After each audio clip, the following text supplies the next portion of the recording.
Swayam Prabha. Digital India. Educated India.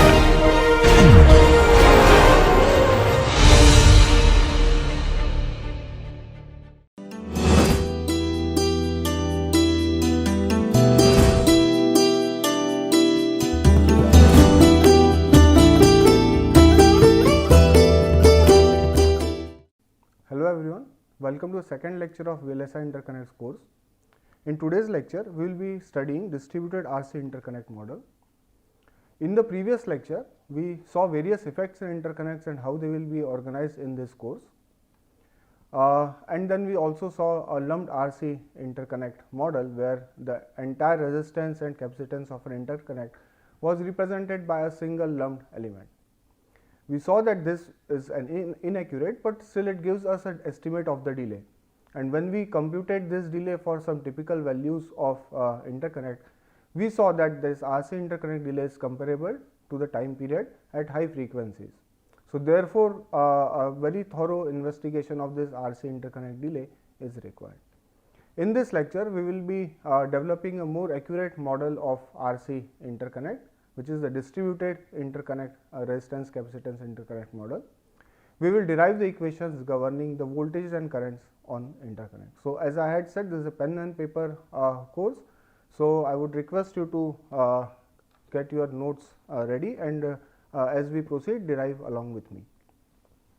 So, in the previous lecture we saw this figure where there was an interconnect, and this interconnect could be represented it by an R interconnect and C interconnect like this.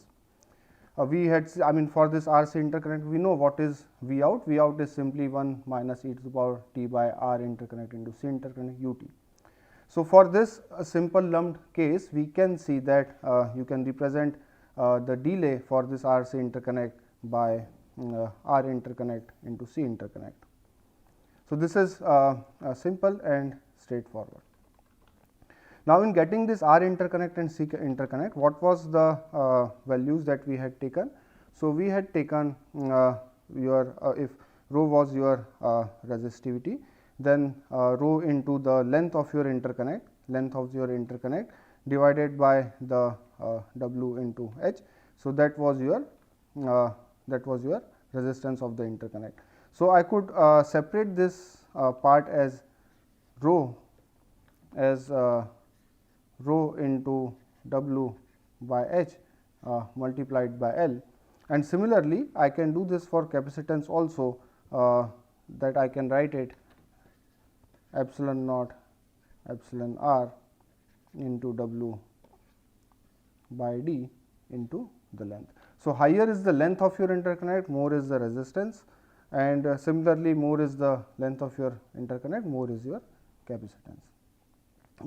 So, for a uniform interconnect like this, what we can do is we can define a new parameter which we will call as the resistance per unit length, and this resistance per unit length I can define as rho divided by W into H, and this then I can write as my resistance per unit length into length, and similarly I can write this as my capacitance per unit length into L, where my capacitance is given by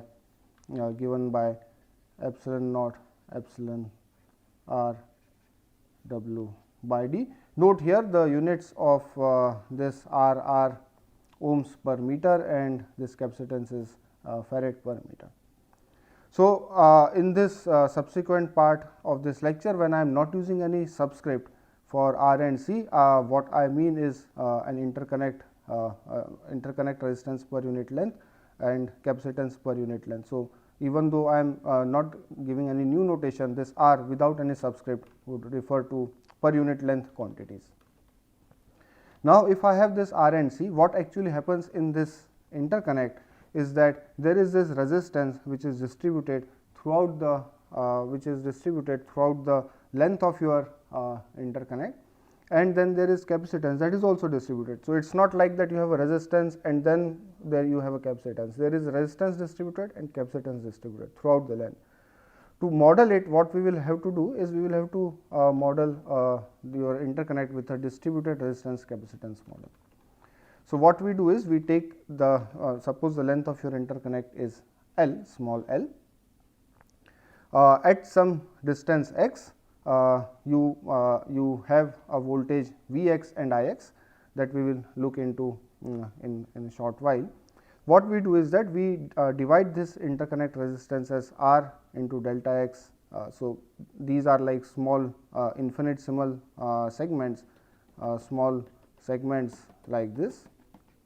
Smaller is the value of delta x, more accurate your model will be in terms of being close to the actual distributed resistance capacitance model.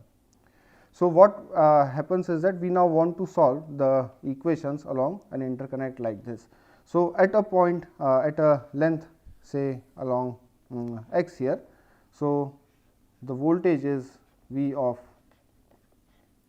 x comma t, and at a slightly greater distance, at a small incremental distance, what I have is V of x plus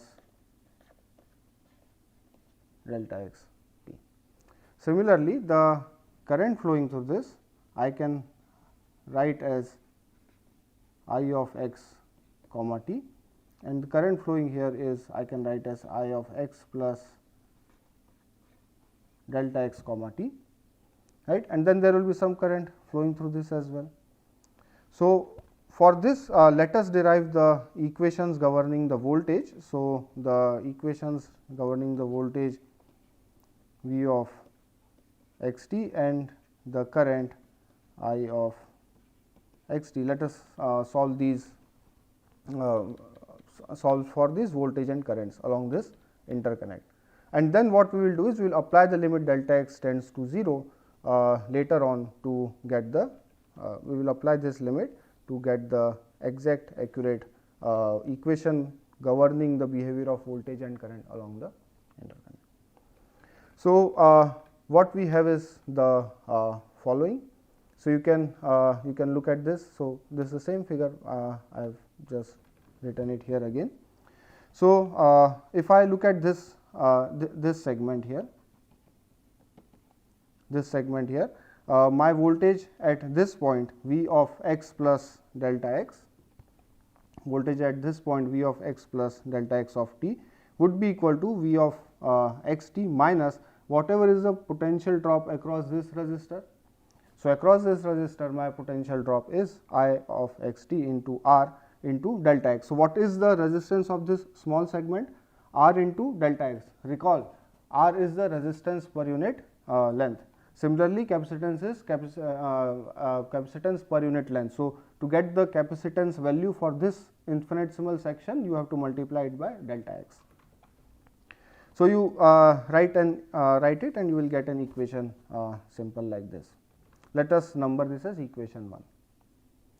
Now, if I want to find what would be the current behavior at this point, what I know is that current at this point going along this I of x plus delta x of t, which is written here, that is equal to whatever was current coming in into this node minus whatever was leaked through this capacitance. So, if QC is the charge, if QC is the charge deposited here, so then the voltage across the current across this would be dq C by dt, and what will be the charge? That will be the capacitance into the voltage at this point. So, recall this voltages are defined from this is the ground reference, right. So, this is 0 and this is with respect to this point this voltage is defined. So, voltage difference across this capacitance is V of x plus delta x t, and this gives us equation 3. Now, if I substitute this in here, I would be I would get a time derivative of your charge like this, and then your current would be given by this. So, in the first equation you had a relationship between voltage and current in the infinitesimal infinitesimal approximation. In this equation 4 you have the relationship between current and voltage again.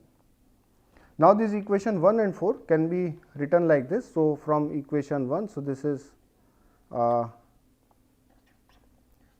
equation 1, I can rewrite equation 1, I can just take this delta x in the denominator, V x on the same side.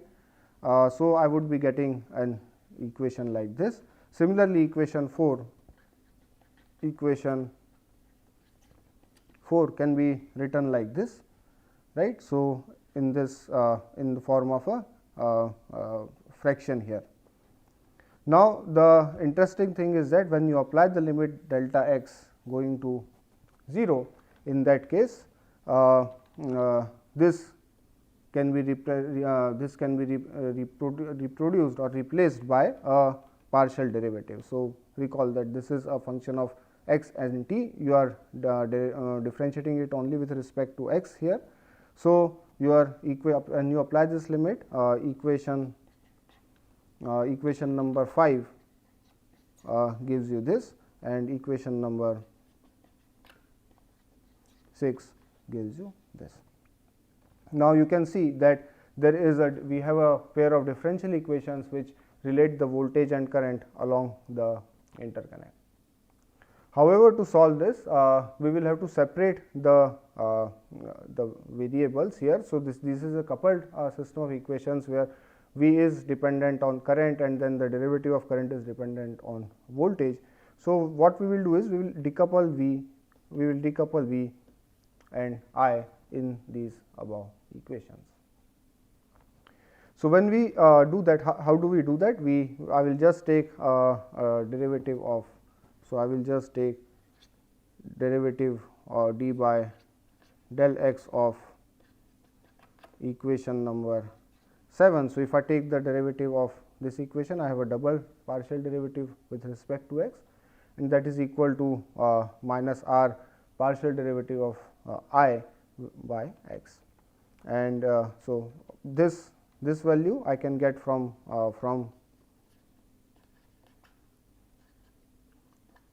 equation number 8. This is the equation 8. So, from equation 8 I can substitute this value here in this, and finally, I will be getting equation like this. Note that here this is still a function of x and t, I have just dropped it for convenience. So, now we have a equation which governs the voltage along the interconnect.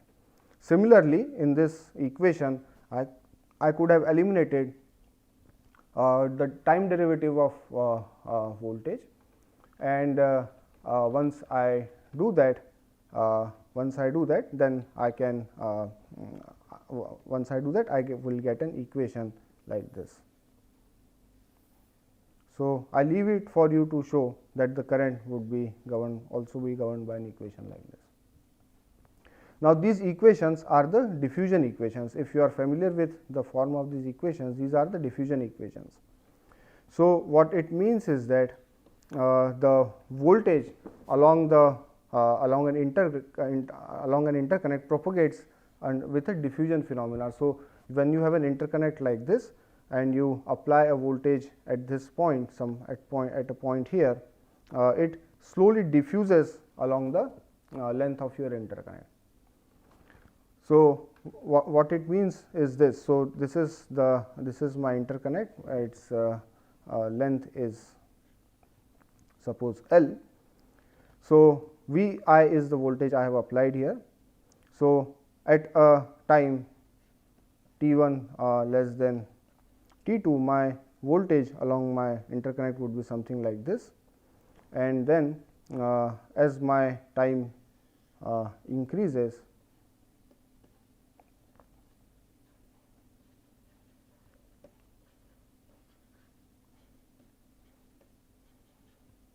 so for increasing time your voltage profile would look something like this, and finally, at t tending to infinity you will have a voltage along this interconnect something like this. So, this would be the steady state solution. It may happen that your V out is equal to V in if you have a perfect open here. However, there might be some resistance, some load resistance here, and because of that your output voltage will not be the same as voltage here, and therefore, I have drawn a slanted line like this. So, this is the core phenomena. So, I repeat, voltage along an interconnect, RC interconnect diffuses along the length of your interconnect. That is the diffusion phenomena. It is similar to the fragrance spreading in a room. So, now let us look at the solution to this diffusion equation. So, in general, the solution is becomes quite complex. So, we will be trying to look at a simplified version of the solution here. This diffusion phenomena is also there in heat propagation. So, you will find, if you want to find a rigorous way of solving all of these profile, a good way, a good resource to look at is the heat diffusion solutions, where you will find some of the solutions. Here we will be solving this by separation of variables, and we will see what we get out of it. So, I have this equation.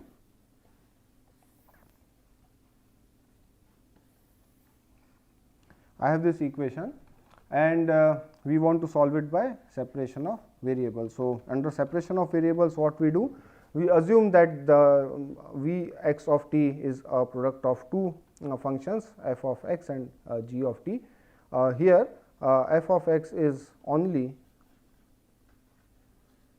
a function of x, and your g of t is only a function of t. So, now when I substitute this in this equation, I can then simplify. So, this partial derivative with respect to x will act only on f x and not on g t. So, I can then take out g t, and since there is now only one variable, I can replace this partial derivative with a simple derivative. And similarly, on the RHS, I can this partial derivative with respect to time acts only on the g t, and I can take f x out. So, now if this I can rearrange this equation to collect different terms in terms of the variables.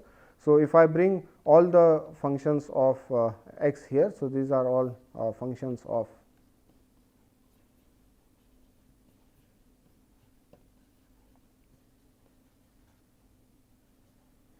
So, yeah, this is just a function of x, and this is a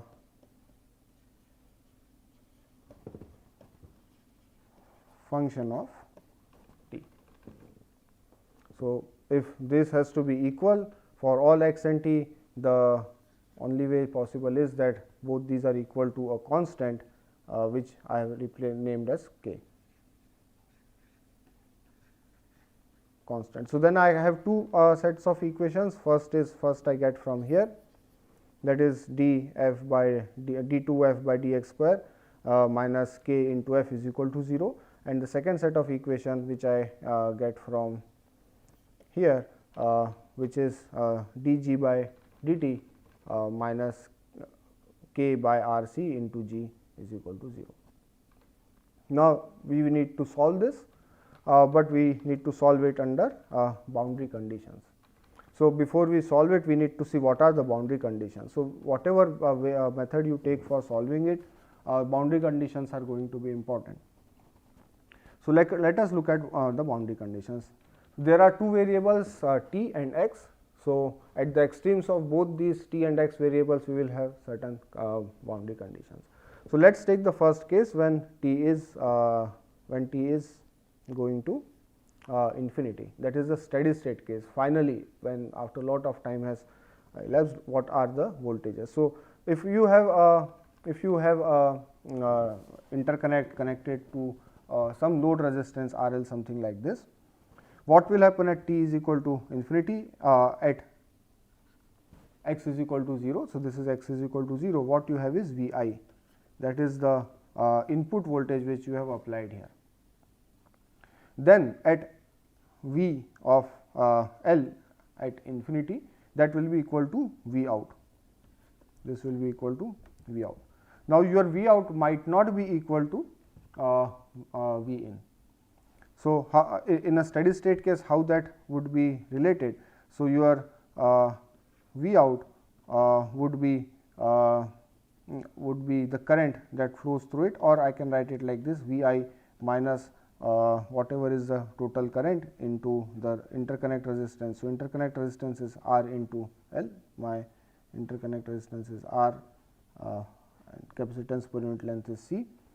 So, my R into L, that is my interconnect resistance, into the current that is flowing through it. So, what is the current flowing through it? That is V I divided by the total resistance R plus R into L plus R L. So, R L is the load. So, you will have a V out something like this. So, this, if you look at, I mean, this would also be, you can also write it as a function of x. So, this would come out to be like a straight line, which we had seen above. This is the first set of boundary condition. Now, the second set comes from t is equal to 0. That is the initial condition when you have just applied the voltage. So, at that point, so this is your input at this point, and V x is 0 and t is 0. So, at that point also you have voltage of V I, and the second case is this case where at a length L, what is your voltage. So, initially there was no output voltage, that is what that is the boundary condition which we are assuming. So, your output voltage is 0. In fact, a more general condition can be written as, for any x greater than 0, at x is equal to 0, you definitely have this V of I, you have applied here, but at t is equal to 0, at any point x greater than 0, your voltage is 0. There was no voltage along the length of the interconnect. This is at the starting point when you have just applied the voltage. So, with this boundary conditions, we can then solve the above derived differential equations for 3 cases. So, case 1 is when k is equal to 0, the case 2 is k is negative, and third is k is positive. Now, let us look at what we get for these 3 cases. In case 1, when k is equal to 0, my differential equation with respect to x is this, and with respect to time is this. Here you can see that what I can see that this tells me that my g of t is independent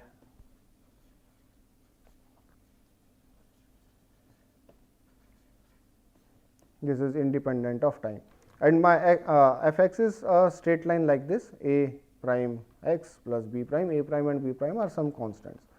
If I combine all both these solutions, my V x of t is then given by this.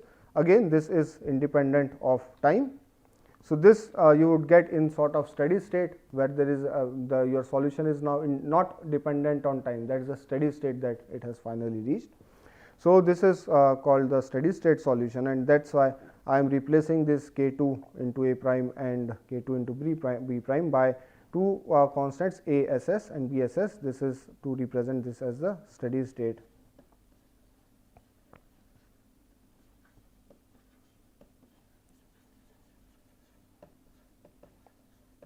Represent this as a steady state solution. Now, there is the second case. In second case, what I have is how to ensure that k is negative. So, we can ensure that by defining a new constant p square, where new constant p, where p is a real number, and so that minus p square ensures that k is negative.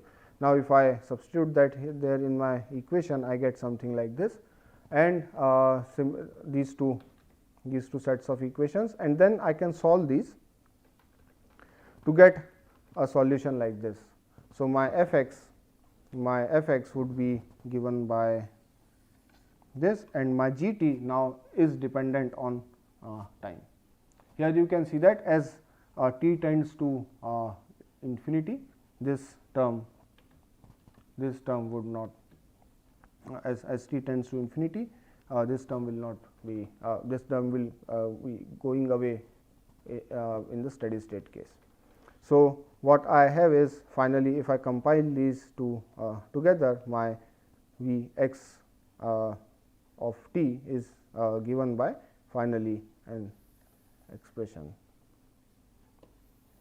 like this. Now, you can see that this is the transient solution which dies out at t tending to infinity. Then there is the third case also. In the third case, you have k is positive, you take k as positive, and the way to ensure it is that you define another variable mu which is real, and then you write this plus mu square. However, when you solve it, you will get a solution of this form, and here you can see that this term here would diverge with increasing time. So, this solution would diverge with increasing time, and this solution will not satisfy the boundary conditions that we had seen few minutes before. So, therefore, this solution will be discarded. So, finally, what you have is a combined solution is this. The constants you can get by finding out or eliminating the constants eliminating the constants by applying the boundary conditions. So, at applying the boundary condition at t is equal to infinity, I have this V I and V naught. I just simply apply it here, this part is not there. So, finally, my I will get my B steady state as this one, and my V out is given by this. So, my steady state A S S is something like this. So, my V of x t then comes out to be of this form. So, this is the straight line that we were referring to when we were showing the equation the figure for diffusion phenomena, right. So, now what about these constants? So, these constants can also be identified. So, in the boundary condition when t is equal to 0, this term will become 1. So, you will have terms of cos and sine. So, what we have is that so you have this term. So, V 0 0 is V in and V of L 0 is 0. So, if you apply that, so if you apply 2a here, you will get V in plus V in is equal to this term. So, your A comes out to be 0, and similarly you can apply this condition to get an equation like this. Now, so you will have equation, trigonometric equation, which is function of V n and P n. So, there will be multiple solutions, that is why a subscript n is written here. Now, what about B n's? To find B n's, you will have to apply the third boundary condition in t is equal to 0 limit, and that is V of x is equal to 0 along the length at t is equal to 0. Right. So, when you apply this and then you solve, you can get the solution. So, a general closed form solution does not exist. In general, your solution can be written as a summation over like this, summation over n going from 1 to infinity, B n sin P n of x, P n into x e to the power minus P n square by R C t. So, here again, I mean, you want to find what are B n's here. So, B n's are the coefficients of this Fourier series. B n's are the so at in the limit t is equal to 0, this term will become 1. So, you will have this. Now, this you can see this is like a Fourier series expansion for this function, right. So, you can get this summation over this is equal to minus V s s plus x 0 of s. So, the important point in all this discussion is that even though we are not very keen in finding the actual voltage profile and other things, what I want as a designer is that I have an interconnect, I am giving a unit step voltage at its input, what will be the delay at my output. But if you look at this, there is a summation of this form, and in that summation there are multiple time constants. So, there are multiple time constants like this, and therefore, even for an interconnect delay, I am not able to get a closed form expression for my delay. So, this is the the main problem. So, the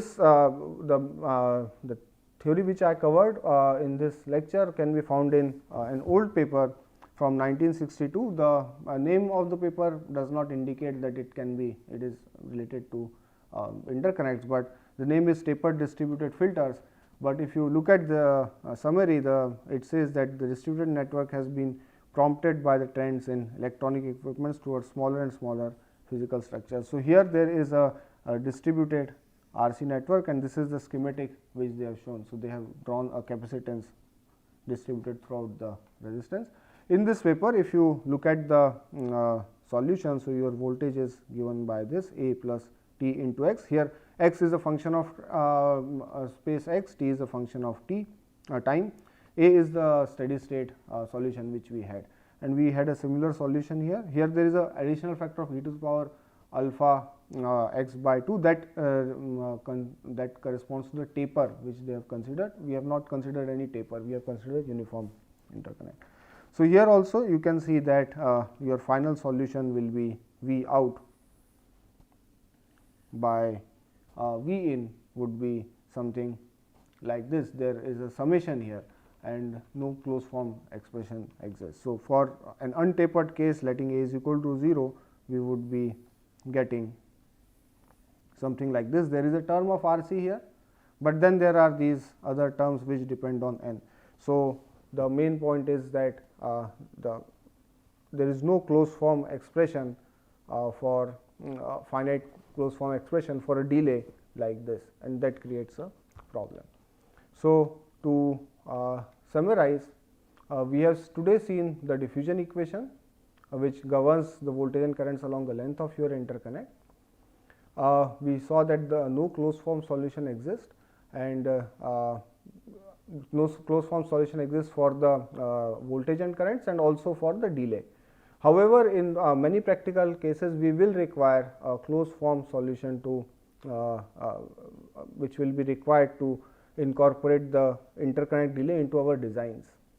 So, for that in the next lecture we will look at a very elegant solution which is the Elmore delay, and we will take Elmore delay, we will refer to the original paper by Elmore, and we will see how that helps in our interconnect design. That is all for today. We will meet in the next lecture.